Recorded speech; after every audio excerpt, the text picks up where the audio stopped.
आजकल बच्चे क्या गाना गाते हैं, हमें नौकरी चाहिए, हमें नौकरी चाहिए। क्यों गाना गा रहे हैं? क्योंकि तुमने बच्चों को यही पढ़ाया, बेटा नौकरी करना है, अच्छे नंबर लाओ, नौकरी करना है, अच्छे नंबर लाओ, नौकरी करना। तुमने बच्चों को अपाहिज कर दिया है, यहां खोपड़ी से, मस्तिष्क से। आपने ये क्यों पढ़ाया कि बच्चा तुझे नौकरी करना है? तुमने ये क्यों नहीं पढ़ाया, बेटा पढ़ो, इसलिए पढ़ो कि तुम्हें नौकरियां, बड़े होकर नौकरियां देने वाला बनना है, नौकरियां दो। नौकरियां लेने वाला बड़ा कि नौकरियां देने वाला बड़ा? बोलो। लेकिन आज माँ बाप क्या पढ़ा रहे हैं बच्चों को, बेटा नौकरी करना है ना।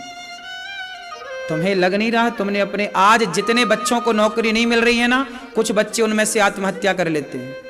नंबर कमाए, नौकरी नहीं मिली, मर गए। उनकी मृत्यु का जिम्मेदार कौन है? उनके माता पिता जिम्मेदार हैं, उनके माँ बाप जिम्मेदार हैं कि तुमने बच्चों को क्यों नौकरी के आश्रित रखा, क्यों नहीं उनकी बुद्धि को विकसित किया कि बेटा एक द्वार बंद है तो कोई बात नहीं, 4 दरवाजे खुले हैं तेरे लिए, जा बिजनेस करना, व्यापार करना, तू तो बुद्धिमान है, क्या जरूरत है नौकरी करने की। टाटा, बिरला, अडानी, अंबानी ने भी नौकरी की होती तो तुम्हारी तरह आज 50,000 रुपया की नौकरी कर रहे होते वो। थोड़ा सोच बड़ी रखो, संकीर्ण विचारधारा में कब तक जियोगे? मर गए कितने बच्चे बेचारे नौकरी ना मिलने के कारण आत्महत्या कर लिए। नंबर नहीं आते, कुछ बच्चे 10वीं क्लास में फेल हो गए, नंबर कमाए, मर गए। अरे भाई, फेल होने वाले बच्चे भी इतिहास रच जाते हैं। आप बच्चों को बहुत टॉर्चर करते हो, नंबर लेके आना है, नंबर लेके आ, खा सब्जी बना के खाओगे नंबरों की? क्या करोगे नंबरों का? पढ़ाई लिखाई बुरी नहीं है, पर टॉर्चर बुरा है, प्रेशर देना बुरा है। बच्चे की जितनी क्षमता पढ़ रहा है ठीक है, उसे पढ़ाई ठीक है, पर क्या बिना पढ़े लिखे लोग सफल नहीं हुए? बताओ, क्या बिना पढ़े लिखे लोग इतिहास नहीं रचे? बताओ। फिर बच्चों को ऐसे मोटिवेट करो, ऐसे बताओ कि बेटा पढ़ना जरूरी है, ठीक है, नंबर लाओ, ठीक है, लेकिन बेटा तुम्हें बड़ा होकर ना बिजनेस करना है, व्यापार करना है, ऐसा बनना है कि तुम्हारे पास 4 लोग नौकरी लेने आए। आज तुम्हारी क्लास में जो ज्यादा नंबर लेके आया है, तुम्हें ऐसा बनना है कि वो ज्यादा नंबर लाने वाला तुम्हारे यहां नौकरी करे। ऐसे क्यों नहीं पढ़ाते? क्यों? कम नंबर वाले के यहां ज्यादा नंबर वाले नौकरी कर रहे हैं कि नहीं? बोलो हां कि ना। तो आज जितने बच्चे पढ़ाई लिखाई के नाम पर आत्महत्या करते हैं, नौकरी के नाम पर, उसका जिम्मेदार स्वयं उनके माता पिता हैं। तुमने बच्चों को केवल एक ही रास्ता बोला है कि बेटा केवल नौकरी है, नहीं तो कुछ नहीं है, नौकरी है नहीं तो क्यों? संसार में बहुत सारे दरवाजे खुले होते हैं हमारे लिए। क्यों बेटा, बात सही है। हम नौकरी नहीं कर पाए, हमने अच्छे नंबर नहीं लाए, कोई बात नहीं, हम दूसरे फील्ड पे जाएं, दूसरा काम कर लें, हम बिजनेस कर लें, व्यापार कर लें, उद्योग कर लें, क्या नहीं कर सकते भाई? बताओ,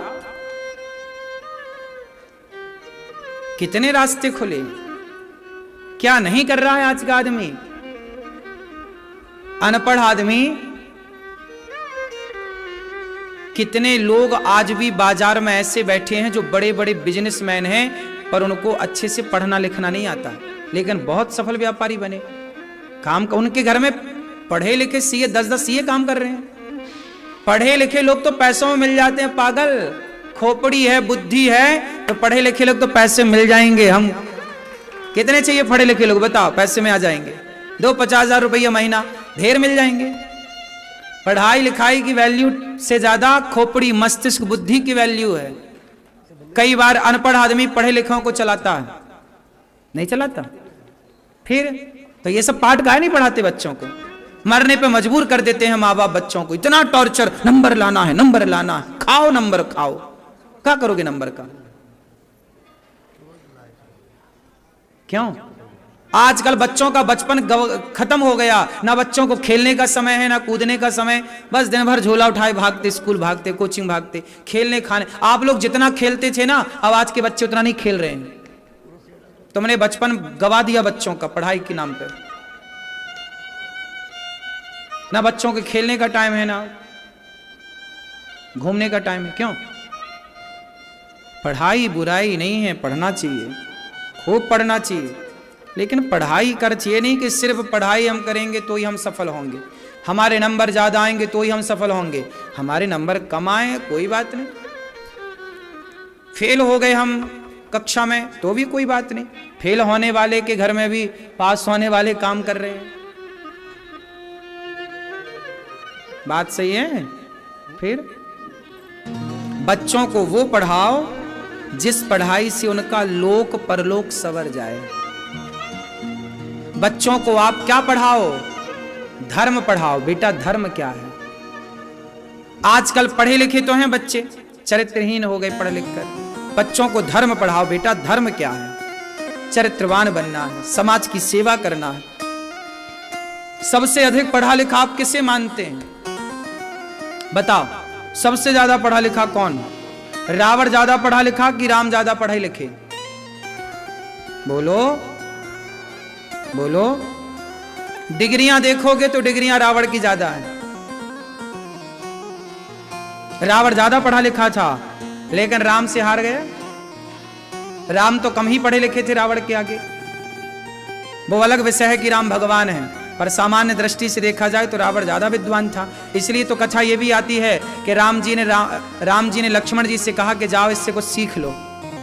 आखिरी समय जब उसे बाण लगा तो राम जी ने खुद कहा लक्ष्मण जी से, जाओ लक्ष्मण, अब ऐसा विद्वान इस धरती पे ना पैदा होगा, जाओ कुछ उपदेश ले लो। तो रावण विद्वान तो था ही, इसमें कोई आश्चर्य नहीं है, कोई किंतु और परंतु नहीं है।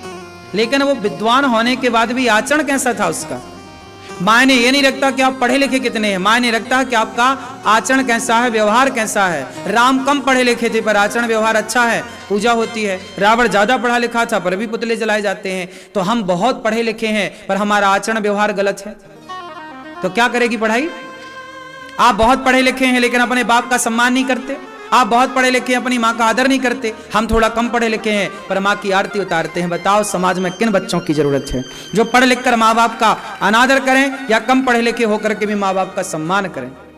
हमें वो बच्चे चाहिए जो माँ बाप का सम्मान करें। हमें वो बच्चे चाहिए जो दीन दुखी के काम आए, जो सबकी हेल्प करें। आज पढ़े लिखे लोग कर तो रहे हैं, जरूरत से ज्यादा भ्रष्टाचार। पढ़ा लिखा है लेकिन 1000 रुपया के बिना बात नहीं करता, 5000 लाओगे तो बात करेगा, वरना बात नहीं करने को है। तो पढ़ा लिखा जितने इस देश में पढ़े लिखे उन्होंने तो देश को बेचा है, अनपढ़ थोड़ी बेच रहा है। भ्रष्टाचार पढ़े लिखे तो कर रहे हैं, अनपढ़ थोड़ी कर रहा है। बोलो हाँ। जो जितना पढ़ा लिखा उतना बड़ा भ्रष्टाचार कर रहा है। जो जितनी बड़ी पोस्ट पर है, जितने बड़े पद पर है, बड़े पद पर है मतलब पढ़ा लिखा है, पढ़ के गया, क्या कर रहा है वो? फिर पढ़े लिखे क्या कर रहे हैं? बेच तो रहे हैं अपनी भारत माता को। ऐसी पढ़ाई पढ़ाई है सरकार ने, ऐसी पढ़ाई पढ़ा रही है कि आदमी बेईमान हो रहा है। अरे ऐसी पढ़ाई पढ़ाओ ना कि बच्चा पढ़ के ईमानदार बने। नहीं, मर जाएंगे हम, बेईमानी नहीं करेंगे। ये क्यों नहीं पढ़ाई हो रही है? कौन सी पढ़ाई को आप पढ़ाई मानते हैं? जो आपको झूठ बोलना सिखाए या जो सच पर चलना सिखाए? आजकल पढ़े लिखे लोग झूठ बोल रहे हैं कि सच बोल रहे हैं? फिर क्या पढ़ाया है, क्या पढ़ाया जा रहा है? पहले पढ़ाया जाता था धर्म।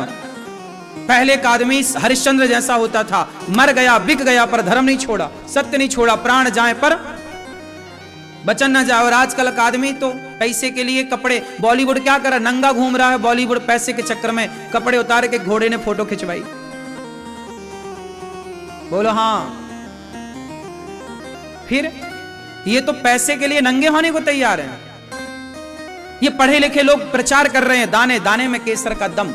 ये पढ़े लिखे लोग प्रचार कर रहे हैं। संडे हो या मंडे, अंडे का प्रचार पढ़े लिखे लोग कर रहे हैं। जंगली रमी डाउनलोड कौन करा रहा? पढ़े लिखे लोग डाउनलोड करा रहे हैं। पढ़े लिखे तो हैं पर तुम्हारे बच्चे को जुआ खेलना सिखा रहे हैं, तुम्हारे बच्चों को गुटखा खाना सिखा रहे हैं।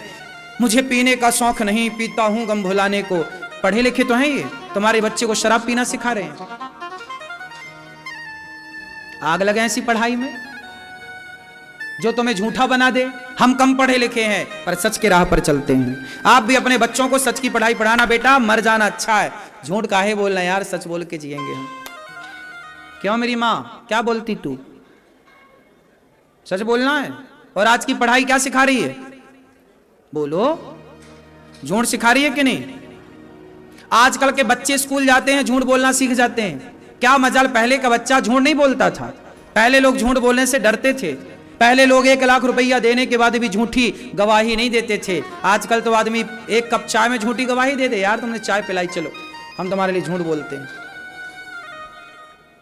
पहले आदमी चींटी नहीं मारता था, पहले का अनपढ़ आदमी चींटी मारने से डरता था, और आजकल का पढ़ा लिखा अपने बाप को मारता है, अपनी मां को मारता है, और पैसा ले दे के मर्डर और करा देता है। बोलो हां कि ना? इसलिए पढ़ाई आजकल सरकार जो पढ़ा रही है वो पढ़ाई है ही नहीं, कचरा है। पढ़ाई तो वो है ना मेरी मां, जो आपको सत्यवादी बनाए, दयावान बनाए। अब जिस पढ़ाई ने आपको झूठा बना दिया वो काय की पढ़ाई है? राम पढ़े तो प्रातः काल उठ के रघुनाथा, मात पिता गुरु ना वही माथा। राम जब पढ़े तो राम ऐसा पढ़े कि सत्यवादी बने, राम ऐसा पढ़े कि मां बाप का सम्मान करने के लिए वनवास चले गए। आजकल का पढ़ा लिखा बेटा कितनी बात मान रहा है अपने मां बाप की। कौन सी जगह है जहां भ्रष्टाचार ना हो? छोटे से लेकर के ऊंचे पद तक, बड़े नेताओं से लेकर छोटे नेताओं तक, पुलिस वालों से लेकर के वहां पूरा डिपार्टमेंट भरा पड़ा है। कहीं भी जाओ भैया, पैसे के बिना काम नहीं, भ्रष्टाचार। अभी एक मैया बताई मेरे से यही प्रश्नोत्तरी में, बोले महाराज जी मैं आंगनवाड़ी की कार्यकर्ता हूं, बच्चों के नाम का आंगनवाड़ी में दलिया आता है, बच्चे 2-2 साल के पढ़ते हैं आंगनवाड़ी में, दलिया आता है। वो रो रो के बताई, बोले महाराज जी मैं नौकरी छोड़ दूंगी क्योंकि मैं कथा सुनती हूं।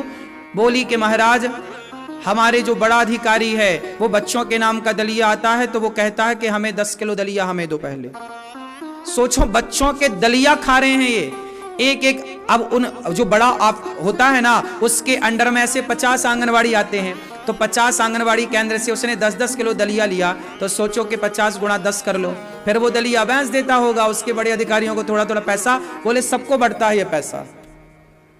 अब सोचो ये भ्रष्टाचार है। जो 2 साल का बच्चा है उसके नाम का जो दलिया आता है वो भी भ्रष्टाचार की बलि चढ़ता है इस देश में। ये बात सही है कि गलत है? अब बताओ। अब ये पढ़े लिखे लोग ना भ्रष्टाचार कर रहे हैं, पढ़े लिखे। हम तो बच्चों का दलिया नहीं खा रहे हैं, खा रहे हैं हम तो गौरी गोपाल में आप सबको बढ़िया दाल चावल सब्जी रोटी खिला रहे हैं भीख मांग मांग के। हम भी क्यों खवाएं, पैसे बचा के रखें?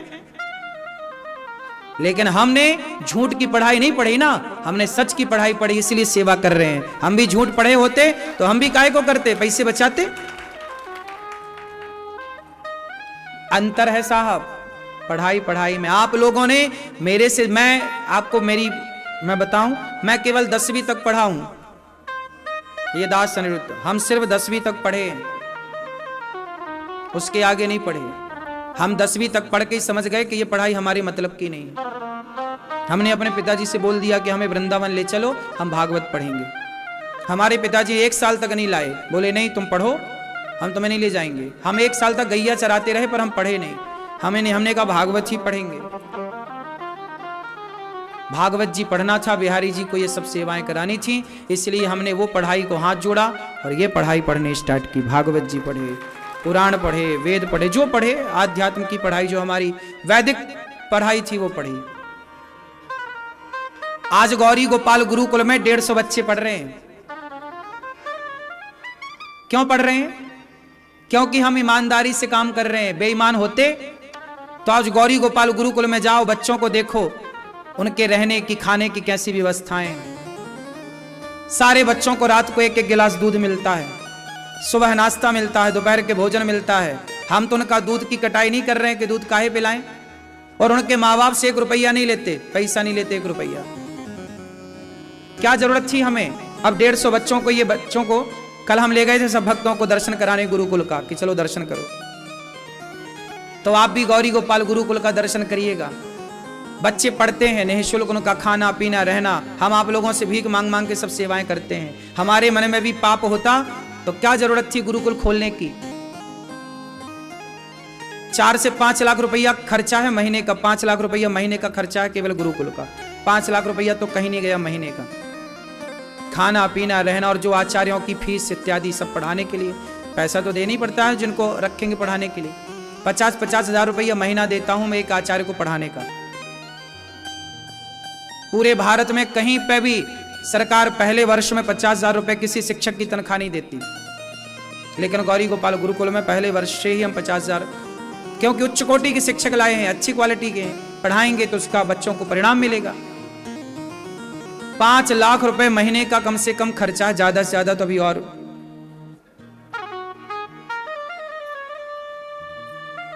अब 150 बच्चों को आप हिसाब लगा लेना घर में बैठ के, एक गिलास दूध का, रोटी का, भोजन का, वहां उनकी रहने की, खाने पीने की, सबकी व्यवस्थाएं, पैसे तो लगते ही हैं काम में, लेकिन ये सारा काम हो रहा है यहां पर क्यों? क्योंकि हमारे भीतर बेईमानी होती तो हम क्यों करते?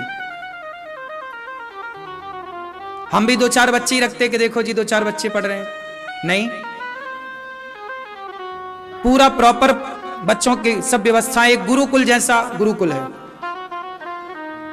ये सब ईमानदारी से होता मेरी माँ। अब आप गौरी गोपाल रसोई में जाके भोजन चेक करना, आप सबने प्रसादी पाई होगी, जो आप चावल खाते हो ना गौरी गोपाल रसोई का, वो चावल कौन सा मिलता आपको? आप में से कितने लोगों ने प्रसादी पाई गौरी गोपाल जी की रसोई में? चावल पाए कि नहीं? कौन सा चावल था वो? अब बताइए। बासमती चावल आप लोग अपने घर पे नहीं खाते, और जाके चेक कर लेना वो बासमती चावल है। हमारे देश में सबसे बढ़िया चावल बासमती ही बोला जाता है। 85 से लेके 90-95 रुपए किलो का चावल है। क्यों? 40 रुपया किलो का चावल भी तो आता है बाजार में, हम वो क्यों नहीं खिलाते आपको? 90 रुपया और 80-85 रुपया का किलो का चावल क्यों खिलाते हैं? इसलिए कि आप हमारे अतिथि हैं, और अतिथि भगवान होता है, और भगवान के लिए सबसे अच्छी चीजें होनी चाहिए। ये मेरा भाव है, ये ईमानदारी है। बेईमान होता तो मैं 40 रुपया किलो का चावल खवाता, पेट तो उससे भी भर जाता आपका, और आप थोड़ी कहते कि आपने ये चावल क्यों खवाया, और सबको फ्री में मिल रहा है। दाल जाके देखना, गाढ़ी दाल, सब्जी, जो व्यवस्थाएं हैं, फिर इससे ये पता लगता है ये ईमानदारी है। सरकार बेईमान होती है, इसलिए वो बच्चों का दलिया भी चुरा लेती है। बोलो हाँ। सरकार को पता है कि भ्रष्टाचार हो रहा है, पर चुप बैठी है धृतराष्ट्र की तरह। सरकार को क्या नहीं पता? सब पता है कि बेईमानी चल रही इस देश में, जबरदस्त भ्रष्टाचार चल रहा है, लेकिन कहां मुंह खुल रहा किसी का? हाँ या ना? आदमी को मौका मिल रहा है तो सब खाए जा रहा है। सब जब सोचिए आंगनवाड़ी का बच्चों का दलिया भ्रष्टाचार की बलि चढ़ रहा है, वहां जो दवाइयां आती हैं उसमें भ्रष्टाचार हो रहा है, सोचिए ये कौन लोग हैं? इसलिए आपसे कहता हूं बच्चों को ईमानदार बनाना, बेईमान ना बनाना। ये धरती ईमानदारों के बल पर टिकी है, बेईमानों के बल पर तो कब की रसातल में चली जाती। क्यों मेरी मां?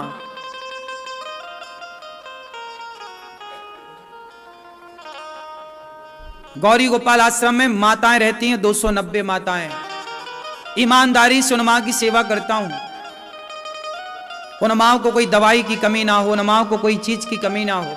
ईमानदारी है। सरकारी वृद्धाश्रमों को जाके देख लेना, सरकारी व्यवस्थाओं को जाके देख लेना। मैंने आपको बताया था ना कि सरकार की ओर से यहां पर एक अन्य क्षेत्र खोला गया वृंदावन में, 1 महीना ना चला पाई सरकार, और ये गौरी गोपाल में अन्य क्षेत्र 5 साल से चल रहा है, कोरोना काल से। तो इसलिए मेरी मां, क्योंकि करने वाला ईमानदार है तो करेगा, और करने वाला ही बेईमान हो जाएगा तो कुछ ना हो पाएगा। तो ये ईमानदारी का प्रमाण है कि गौरी गोपाल में जितनी सेवाएं चल रही हैं, इतनी सेवाएं आप आके देख भी नहीं पाते। यहां इतनी सारी माताएं हैं कि सभी माताओं का आप दर्शन भी नहीं कर पाते। यहां घूमने के लिए आपको कम से कम 2 से 3 घंटे का समय चाहिए, तब आप यहां की बारीकी को देख पाओगे। आप आए 10 मिनट में देख के चले गए, 10 मिनट में आप कुछ नहीं देख पाते। आपको समझने के लिए यहाँ की सेवाएं सोचिए। जबकि मैं बहुत ज्यादा पढ़ा लिखा नहीं हूं, लेकिन गौरी गोपाल आश्रम की सभी सेवाएं देखो सुव्यवस्थित चल रही हैं। समय से अपना सब काम चल रहा है, समय से अन्य, मैं यहां बैठा हूं फिर भी वहां पे अन्य क्षेत्र बट रहा है, रसोई बट रही है, साधु संतों को भोजन समय से बटता, समय से सेवाएं चलती हैं, टाइम टू टाइम काम होता है, समय से काम होता है। क्यों होता है? क्योंकि ईमानदार हैं। जहां बेईमानी होती है वहां व्यक्ति का स्वार्थ होता है, और जहां स्वार्थ होता है स्वार्थी व्यक्ति ईमानदार हो ही नहीं सकता। इसलिए अपना निज स्वार्थ छोड़ करके हम देश के लिए, समाज के लिए सोचेंगे, तब ईमानदार बनेंगे। ईमानदार वही होगा जो सबके लिए सोचता होगा। जो अपने लिए सोचा वो स्वार्थी है, वो ईमानदार नहीं हो सकता। अपने लिए सोचता है इसलिए तो आदमी दूसरों का पैसा ले लेता।